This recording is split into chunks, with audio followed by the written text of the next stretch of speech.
بسم الله الرحمن الرحیم. ګرانو کتونکو، لب خان شیرپوسټ تاسو په خدمت کې د یو دویم خاورمانی کا په سټوري کې حاضر دی. ګرانو کتونکو، ډیره موده پس زموږ ستاسو مخامختیا د ویلاګ د لارې کېږي. یقینا ویډیوګانې ډېرې زیاتې شوي دي او روزانه حسابه سره زموږ ویډیوګانې چې کوم دي ستاسو مخې نه به تېرېږي.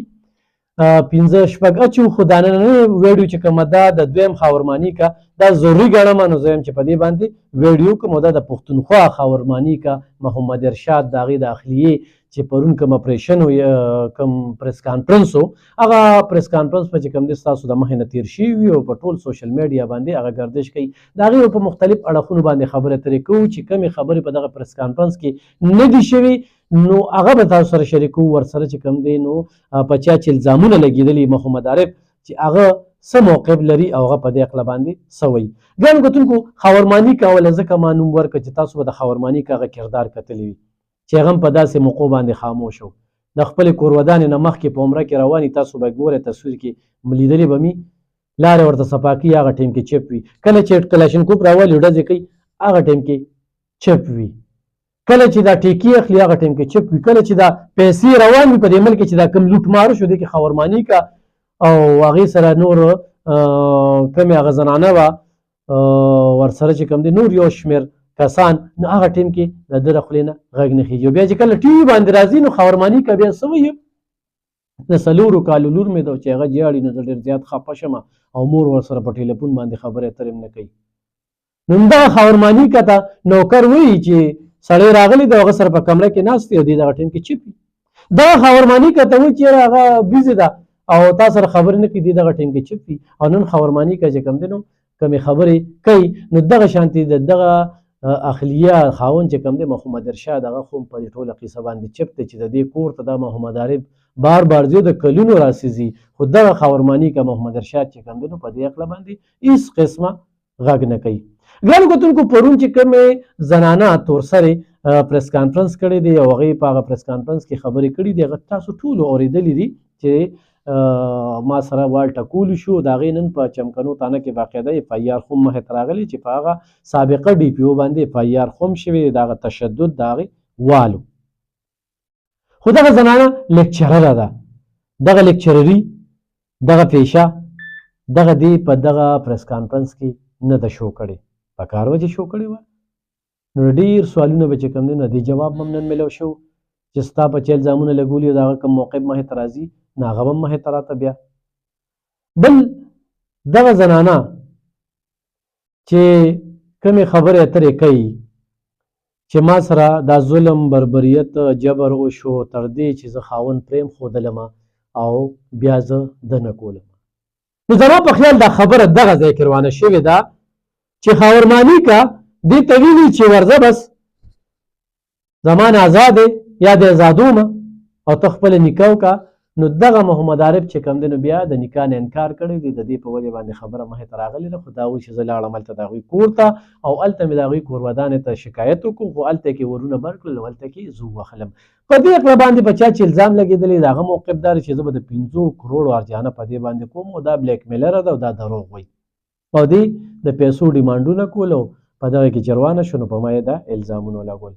نو دغه د پیسو الزامونه دا خبره دغه ځای کې دروغ ثابتېږي چې دغه خپله یو لیکچرره ده، 17-18 ګریډ کې ده، دې به ډېره زیاته تنخوا وي. د هغې 2 بچي دي، یو یې لور ده یو یې زوی دی. نو د هغې ژوند چې څنګه هغه وایي نو ښه ټیک ټاک تېرېږي په دغه تنخوا کې. بیا خاورمانی کا چې کوم دی هغه هم پنجاب دی، د دې د خاوند، نو هغه هم ښه ډېرې پیسې ګټي. نو د پیسو د بلیک میلینګ خبره به نه وه، خو یا به دغه ځای کې روانه شوې ده چې تا ورته د نکاح نه انکار کړی دی، نو بس هغه بیا میدان ته راوتلې ده، دغه خبرې مخې ته راغلي. خو دغه زنانه دا هم وایي چې دې سره زمونږ نن کومه رابطه شوې وه، نو هغه وایي چې ما سره ټول ثبوتونه شته، خو دا د ارجانې دعوه کوي، خو دا عدالت ته ځي. نو چې کوم وایسونه دي، کوم کالز ریکارډ دی، ورسره چې کوم ادارو کې ما درخواستونه ورکړي دي، نو هغه ټول هر څه زما سره موجود دي. نو دغه ځای کې هم دغه یو ډېره ټینګه خبره کوي.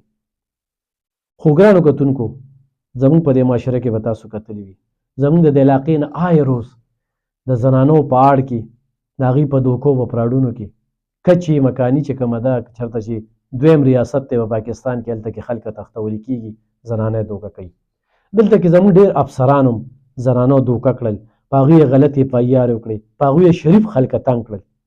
تاسو به کتلی وي چې دغه افسران چې دوی خو یو زیاتره وخت په تعلیم باندې صرف کړی وي، بیا امتحان ورکي، بیا دغه کرسۍ ته لاړ شي، بیا دغه زنانه چې شکایتونه ورکي د هغوی نه بیا خپلې پیدې ترلاسه کوي. د ساده پښتو کې به ده ووایو چې دغه ځای اړخ نه دوی ډېر کټ پاتې شوي وي، دوی په سټډي باندې وخت صرف کړی وي او بیا امتحان او دغه کرسۍ ته چې لاړ شي نو بس بیا خوځګار وي، کله یې موډ ټیک نه وي او کله چې کوم دی په کرسۍ کې دغه افسران تاویږي راتاویږي او دغه قانون کې دا دی چې نوکر شو نو نخرې به دې داسې وي نو هغوی بیا نخرې کوي. خو بیا یې دغه شانتې زنانه دوکه خون کې زموږ په معاشره کې به تاسو کتلی وي چې زنانه آیس خرڅوي، زنانه چې کوم دی نو د اجرت لپاره قتل کوي، زنانو خاوندان قتل کړل، زنانو د بهر ملکونو ته پیرې کوي، یو زنانه د بل سړي سره کینی، د خلکو بلیک میلینګ یو کردار روان دی. زموږ په پښتونخوا کې دی وخت کې زیاتره زنانه چې کوم دی افسرانو بلیک میل کوي او ډېر داسې خبرې مخې ته دي. په دې کې به هم لږ ګورو، به دې ته هم سوچ کوو. دا زه دغه افسرانو دپاره وایم چې راتلونکي وخت کې به داسې نور هم ډېرې خبرې مخې ته راځي. خو نن چې د ډي آی جي کوم موقف مخې ته راغلی دی د ترجمان یې نو هغه وایي چې دا کله د 400 ډي پي او نو په دې کرتوتو باندې موږ دې د فیلډ د نوکرۍ نه لرې کړه او دې موږ دفتري نوکرۍ ته کړه او د هغه وخت کې په ده باندې انکوایري شروع ده او هغه ټایم کې دې زنانه شکایتونه کړي نو هغه ځای کې هم دغه زنانه خبره ټیک راځي چې ما په مختلف ځایونو کې درخواستونه ورکړي دي، خو بیا دا وایي چې زما خبره چا نه ده اورېدلې. نو هلته هغه وایي چې ما خبره اورېدلې ده. دوی موږ په دغه کرتوتو باندې د ضلعې نه چې کوم دی نو دفتري کار ته او دې مزید موږ مخې ته پرې نه ښوده. نو ګرانو کتونکو یو خو د پولیس انکوایري وي، د هرې ادارې انکوایري چې وي نو هغه د خپل پي ټي بند ډېر خیال ساتي او دلته شفاف انکوایري چې کوم دی نو د دغه فایلونو ښکار شي، د یو میز نه یو ته او د بل میز نه بل ته دغه فایل وي. خو زه د هغه افسرانو دپاره یم، صرف د پولیس افسرانو دپاره نه، د نور افسرانو دپاره. هغه پښتون دغه خبره چې په سترګو یې څه نه وي لیدلې نو هغه بیا ورته په ځان نه پوهېږي. په ډېرو خلکو وي د زنانو اورېدلې کېږي، بلکل د زنانو اورېدل هم پکار دي. زنانو سره په دې معاشره کې ډېر ظلم، جبر، تشدد کېږي، خو هره زنانه چې کومه ده موږ خو دې سره روزګار وشو. عجیبه عجیبه خلک راځي، ځانه مختلف بیسونو کې راځي او مختلف خبرې ترې کوي او غربت او نن د ویډیو په ذریعه باندې چې موږ یې تحقیق وکړو نو هغې کې بیا موږ ته خلک چې کوم دی راته ګوته نیسي. نو په دې کې ډېر احتیاط پکار دی. خو نن زه هغه غټو غټو یوټیوبرانو ته وایم چې کله به مې ویډیو کوله نو دا پبلک فیګر دی، دې سره ستاسو کار نشته. نن چې هغه پبلک فیګر چې خاورمالي کا پې کوم الزامونه تورونه لګوي د هغه خاورماني کا خبرې به کوو. نن خو په هغې باندې داسې خاموشي ده. ده ووایي چې خاورماني کا دروغ وایي که نه، ده ووایي چې دا ملازم هم دروغ وایي، ده ووایي چې دا نکام په عدت کې نه ده شوې، ده ووایي چې دا د اوو بچو مور به دا دغه نه کوله، دلته به پاکستان کې جینکو څه کم یو. یو روټین داسې جوړ شوی دی. د هغه کیس او د دې کیس هېڅ قسمه فرق نشته، خو دې کې فرق صرف دا دی چې دې کې کله د نکاح وخت راغی نو انکار راغی او انکار نه لانجه مخې ته راغله، داسې ښکارېږي چې ستاسو د وړاندې ده. نو دا هغه خبرې چې ما تاسو سره شریکې کړې، نور هم ډېرې خبرې په بل پروګرام کې به کوو. مننه.